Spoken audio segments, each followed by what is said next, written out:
जनसंवाद न्यूज, सत्य आणि विश्वासाची बातमी। बदलापुरात काही वेळापूर्वी पनवेल रिंग रोड भागात अनेक इमारतींना मोठे हादरे जाणवले। हे हादरे भूकंपाचे असल्याचं आधी इथल्या रहिवाशांना वाटलं, मात्र इमारतीच्या लागून असलेल्या दगडखानीमध्ये एक मोठा ब्लास्ट केला गेला। त्यामुळे अर्धा ते 1 किलोमीटर परिसरात हे हादरे जाणवले आहेत। त्यामुळे भयभीत झालेले नागरिक जीव मुठीत घेऊन इमारती बाहेर आले।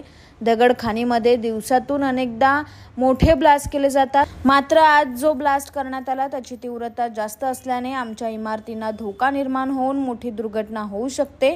त्यामुळे या दगडखानी संदर्भात प्रशासनाने लवकरात लवकर निर्णय घ्यावा अशी मागणी इथल्या रहिवाशांनी केली। ॲक्च्युली काय झालं, दुपारी 1:30 ते 2च्या दरम्यान सगळीजण जेवायला बसलेली असतानाच एक खूप मोठा भूकंपाचा जसा धक्का येतो त्या प्रकारचा हादरा बसलेला आहे, ज्याला आवाज नव्हता। आम्ही आता जिथे राहतो आहे पनवेल हायवेच्या अगदी शेवटी, इथे आम्हाला रोजच थोडे छोटे छोटे हादरे पडत असतात, मिळत असतात, ज्याने आमच्या भिंती वगैरे थोड्याशा काचा वगैरे हलतात, ज्याचा आवाज असतो।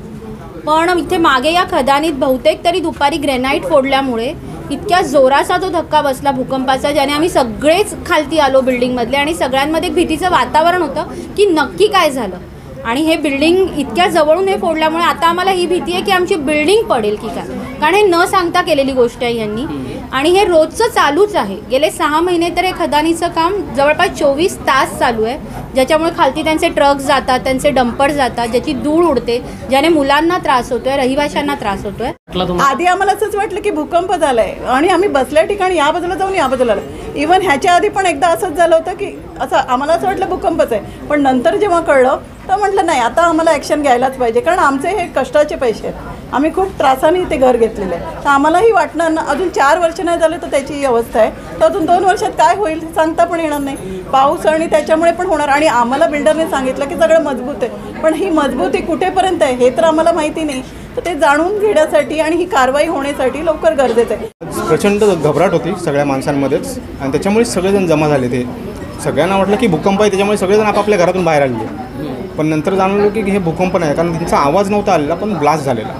नक्की कसला ब्लास्ट होता आम्हाला सुद्धा नाही कळलं। जनरली त्यांचा आवाज येतो, आज आवाज नव्हता, विदाऊट आवाज तो ब्लास्ट खूप जबरदस्त होता। आणि नंतर आम्ही बघितलं इकडे धुळीचे लोट उडलेले होते, म्हणजे तिथेच ब्लास्ट झालेला दगडखानीमध्ये। जनसंवाद न्यूज, सत्य आणि विश्वासाची बातमी। आजच सबस्क्राईब करून बेल आयकॉनला क्लिक करा आणि पहा ताज्या घडामोडींचा अचूक अंदाज आपल्या मोबाईलवर।